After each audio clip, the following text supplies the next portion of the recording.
SV6 news కు స్వాగతం. ముందుగా హెడ్లైన్స్. ఆయుధ దిగుమతుల్లో ఉక్రెయిన్ తర్వాతే మనమే. అసెంబ్లీ సమావేశంలో పాల్గొన్న బీఆర్ఎస్ అధినేత కేసీఆర్. ఎల్లప్పుడూ ప్రజల వెంటే మళ్లీ అధికారంలోకి వచ్చేది మేమే వైఎస్ జగన్. జగన్ భాగవతం బయటపెట్టిన చంద్రబాబు. రష్యాతో యుద్ధం కారణంగా ఉక్రెయిన్ పెద్ద ఎత్తున ఆయుధ సమీకరణ చేస్తుంది.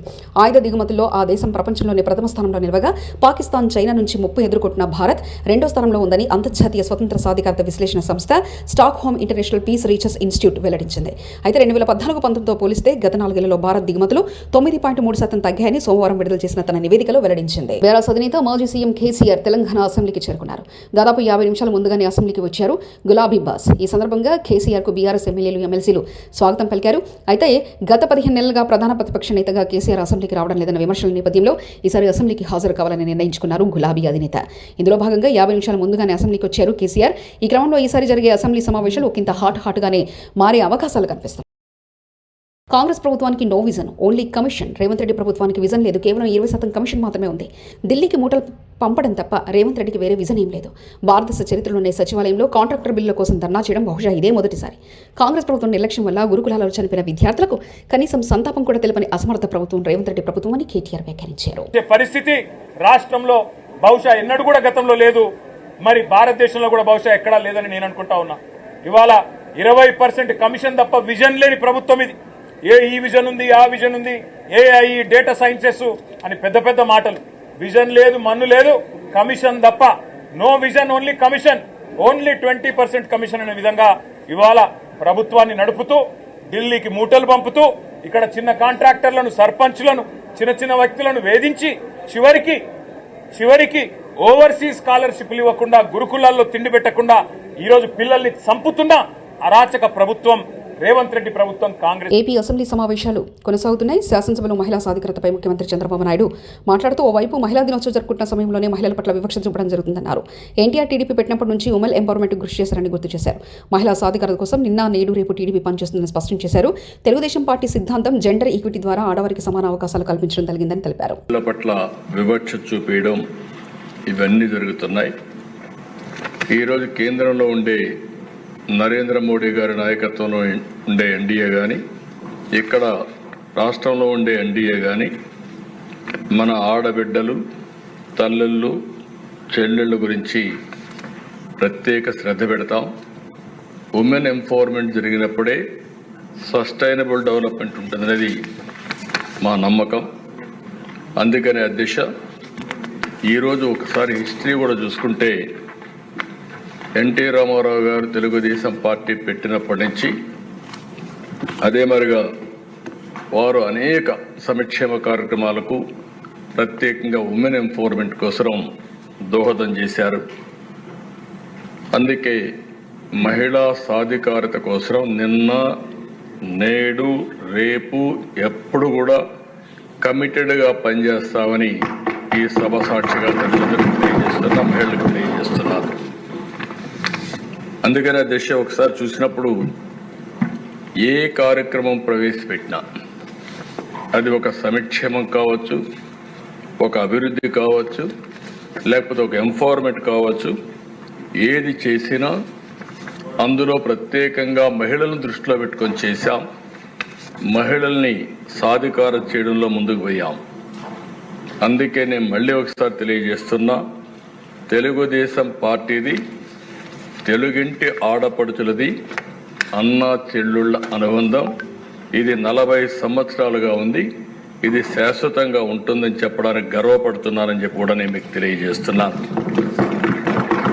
దేశ మాటల్లో చెప్పడం కాదు, చేష్టల్లో చేసి చూపించాల్సిన అవసరం ఉంది. తెలుగుదేశం పార్టీ సిద్ధాంతం జెండర్ ఈక్విటీ ద్వారా, ఆడవారికి సమాన హక్కులు కల్పించడం ద్వారా వారిని ఆర్థికంగా, రాజకీయంగా, సామాజికంగా పైకి తేవాల్సిన బాధ్యత మనందరిపైన ఉంది. ఇప్పటికి కూడా మనం వివక్ష చూపిస్తూనే ఉన్నాం. ఎవరైనా మహిళలను చూస్తే మనకందరికి కూడా ఒక చిన్న చూపు. మీకేం తెలీదు, మీరుండండి అనే విధంగా మాట్లాడుతున్నాం. రెండో విషయం మీరు చూస్తే అధ్యక్ష, చిన్నప్పుడు తల్లిదండ్రులపైన ఆధారపడతారు. అధికారంలో ఉన్న ప్రతిపక్షంలో ఉన్న వైఎస్ఆర్సీపీ ఇప్పుడు ప్రజలకు అండగా ఉంటుందంటూ ప్రజా సమస్యలపై పోరాడుతూనే ఉంటుందని పార్టీ అధినేత మాజీ ముఖ్యమంత్రి వైఎస్ జగన్మోహన్ రెడ్డి అన్నారు. వైఎస్ఆర్సీపీ 15వ ఆవిర్భావ వేడుకల్లో బుధవారం ఏపీ రాష్ట్ర వ్యాప్తంగా ఘనంగా జరిగాయి. ఈ కార్యక్రమంలో తాడేపల్లి పార్టీ కేంద్ర కార్యాలయంలో జరిగిన వేడుకలకు హాజరైన వైఎస్ జగన్ మహానేత వైఎస్ఆర్ విగ్రహానికి నివాళులర్పించి పార్టీ జెండా ఆవిష్కరించి ప్రసంగించారు. 15 సంవత్సరాలు దాదాపుగా ఈ రోజుతో మొదలవుతా ఉంది. ఈ 15 సంవత్సరాల ఈ వైఎస్ఆర్సీపీ ప్రయాణంలో మొట్టమొదటి రోజు నుంచి ఈ పార్టీ పుట్టింది కష్టాల్లో నుంచే పుట్టింది. ప్రజల కష్టాలను వైఎస్ఆర్సీపీ పార్టీ తమ కష్టాలుగా భావించి ప్రజల తరపున వాయిస్ ఆఫ్ ది వాయిస్లెస్ కింద ప్రతి అడుగులోనూ పోరాటం చేస్తూనే వస్తూ ఉంది వైఎస్ఆర్సీపీ. ఈరోజు ప్రతిపక్షంలో మనం కూర్చోవడం కొత్త కాదు. ఈ 15 ఏళ్ల మన ప్రయాణంలో 10 సంవత్సరాలు మనం ప్రతిపక్షంలోనే ఉన్నాం. దీటైన సమాధానం అధికారంలో ఉన్న వాళ్ళకు ఎప్పుడు ఇస్తూనే వచ్చాం. కళ్ళు మూసుకొని కళ్ళు తెరిచేసరికి సంవత్సరం అయిపోయింది. ఇప్పటికే మరో 3 సంవత్సరాలు 4 సంవత్సరాలలో మళ్ళీ ఈసారి వచ్చేది మళ్ళీ వైఎస్ఆర్సీపీ పార్టీనే.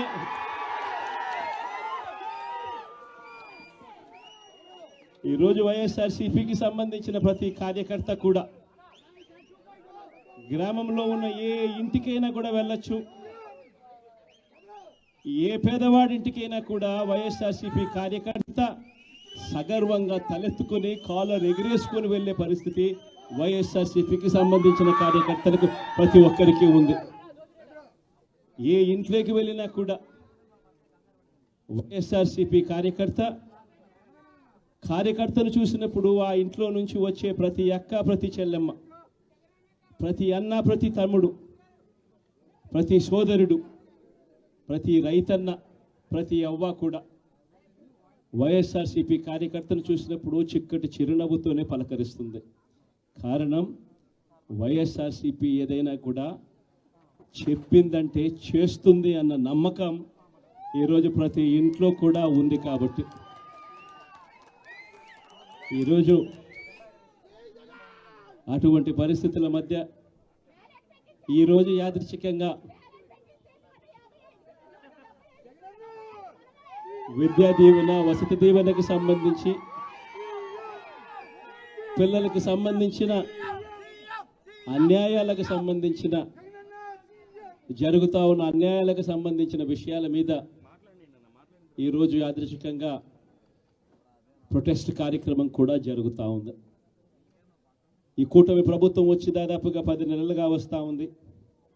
ఈ 10 నెలల కాలంలో ఎన్నికల వేళ వాళ్ళు చెప్పిన సూపర్ 6లు, సూపర్ 7లు అన్నీ గాలికి ఎగిరిపోయాయి.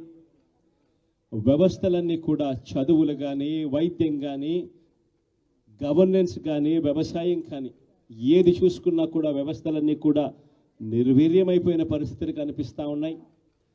ఈరోజు పిల్లలకు సంబంధించిన ఫీజులకు సంబంధించిన బకాయిలు కూడా సంవత్సర కాలంలో ఫీజు రీఎంబర్స్మెంట్కు కావాల్సింది ఒక్కొక్క క్వార్టర్కు 700 కోట్ల రూపాయలు చొప్పున సంవత్సరానికి 2,800 కోట్ల రూపాయలు విద్యా దీవెన కింద 4 క్వార్టర్లకు హత్య రాజకీయాలకు కేర్ ఆఫ్ అడ్రస్ చంద్రబాబు అని మండిపడ్డారు వైఎస్ఆర్సీపీ రాష్ట్ర ప్రధాన కార్యదర్శి లక్ష్మీ పార్వతి. అలాగే చంద్రబాబు రాజకీయ జీవితం అంతా కుట్ర, హత్య రాజకీయాలే అని ఆరోపించారు. పోలీసుల మీద దాడులు చేయించిన వ్యక్తి చంద్రబాబు అన్నారు. పరిపాలన చేయడం చేతగానే అసమర్థుడు చంద్రబాబు అంటూ ఘాటు విమర్శలు చేశారు లక్ష్మీ పార్వతి. ప్రజల్లో ప్రతి వర్గం కూడా వ్యతిరేకత పెంచుకున్నారు. వీళ్ళు చేస్తున్నటువంటి ఈ చేతగాని ప్రభుత్వ విధానాలను ప్రజలందరూ అసహించుకుంటా ఉన్నారు. దాన్ని డైవర్ట్ చేయడం కోసం డైవర్షన్ పాలిటిక్స్ చంద్రబాబు నాయుడు కొత్త ఏమీ కాదు. ఆయన ఎట్లాగూ ఆయనకి సపోర్ట్ చేసేటువంటి పచ్చ మీడియా ఉండనే ఉంది కనుక ఆయన ఏం చెప్పినా కూడా దాన్ని చాలా గొప్పగా చూపించడం జరుగుతూ ఉంది. నిజంగా ఈరోజు పాపం నిరుద్యోగులు భృతిస్తూ ఉన్నారు. నెలకి ఏమైపోయింది అది అదేవిధంగా ఫీజు రీయింబర్స్మెంట్ లేక ఎంతమంది కాలేజీలు మరి స్టూడెంట్స్ని పాపం క్లాసులకు రానివ్వట్లేదు. మరి రేపు పరీక్షలకు కూడా పంపిస్తారో లేదో తెలియనటువంటి పరిస్థితి. విద్యా విధానాన్ని సర్వనాశనం చేసి ఈరోజు మరి జగన్మోహన్ రెడ్డి గారి హయాంలో మరి కాలేజీల ఫీజు రీయింబర్స్మెంట్ విధానాన్ని ఎంత బాగా కొనసాగించారో ఏ ఒక్క విద్యార్థి కూడా వచ్చి కంప్లైంట్ చేసిన పరిస్థితి లేదు ఆ రోజు. కానీ ఈరోజు చూస్తే పాపం నిజంగా చాలామంది స్టూడెంట్స్ వెళ్ళటం లేదు కాలేజీకి. ఇదంతా ఎవరంటే విద్యాశాఖ మంత్రి ఒక అసమర్థుడిని పెట్టాడు. కొడుకైతే చాలు, ఎక్కడున్నా ఇది అంటారే, పంక్తిలో చివరున్నా సరే మనవాడైతే చాలు అన్నట్టుగా అసమర్థుడైనటువంటి తన కొడుకు లోకేష్ని తీసుకొచ్చి విద్యాశాఖకే మినిస్టర్ని చేశాడు. ఈయన వచ్చిన దగ్గర నుంచి విద్యార్థుల కష్టాలు అంతా ఇంత కాదు. పైగా నిన్న ఈ తండ్రి కొడుకులు గొప్పలు, అతి గొప్పలు చెప్పుకుంటా ఉన్నారు. ఏంటంటే దాని మీద ప్రత్యేకంగా మాట్లాడాలనుకుంటున్నాను. తన 45 ఏళ్ల జీవితంలోట అసలు హత్యా రాజకీయాలు అంటుకోనటువంటి వ్యక్తి ఈయనట. ఎంత శుద్ధపూసలాగా కబుర్లు చెప్తా ఉన్నాడంటే, ఎన్టీఆర్ గారు మరణానికి కారకులు ఎవరో మరి ఒక్కసారి రాష్ట్ర ప్రజలందరికీ తెలుసు. అందులో ప్రత్యక్ష సాక్షి నేనే ఉన్నాను. మరి ఆయన మరణం మొదలు పెట్టుకుంటే అంతకుముందు కూడా ఇతను ఎవ్వరూ కూడా ఎప్పుడైనా మన సినిమాల్లో కూడా విలన్లు ఉంటారు, పెద్ద విలన్లు అంటే పెద్ద వాళ్ళు ఉంటారు, రాజకీయ నాయకులు కానీ లేకపోతే పెద్ద ధనవంతులు. వాళ్ళు హత్యలు చేయించాలనుకుని డైరెక్ట్ వాళ్లే రంగంలో దిగరు. వాళ్ళు ప్రేరేపిత అంటే కొంతమందిని సుఫారీ ఏదో ఇచ్చి వాళ్ళని పంపించి హత్యలు చేయిస్తూ ఉంటారు.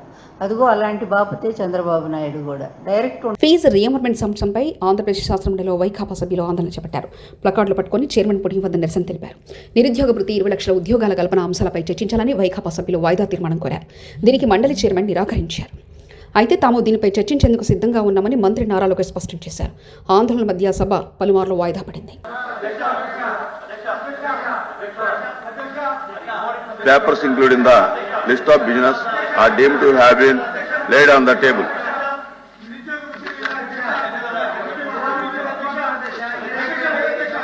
Now,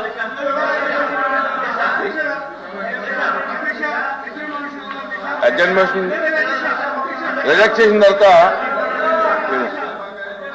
no.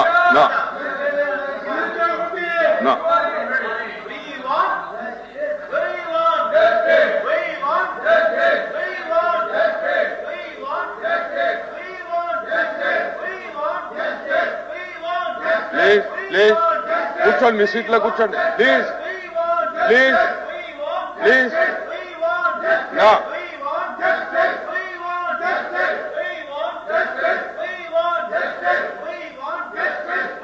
Question number 13678 minister for human resource.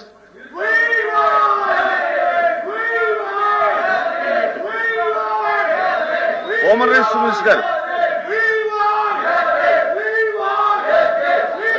Please కూర్చోండి. ప్లీజ్ అధ్యక్ష మాట్లాడండి.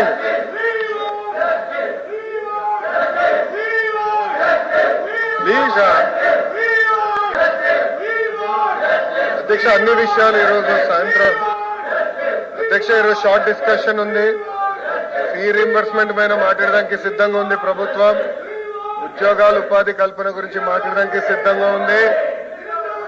గత ప్రభుత్వం పెట్టిన 4500 కోట్ల బకాయిల గురించి కూడా మాట్లాడడానికి మేము రెడీగా ఉన్నాం అధ్యక్ష.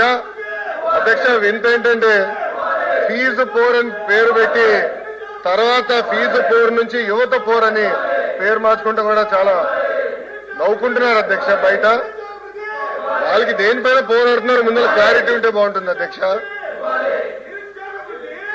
కూర్చోవాలి.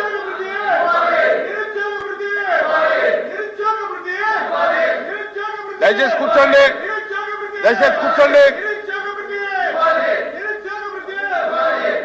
దయచేసి కూర్చోవాలి.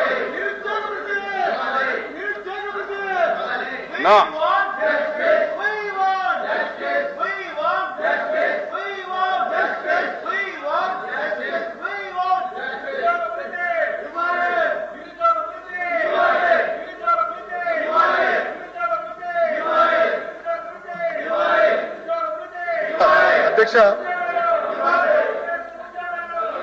అధ్యక్ష వాస్తవంగా మీరు ఒకసారి చూస్తే అధ్యక్ష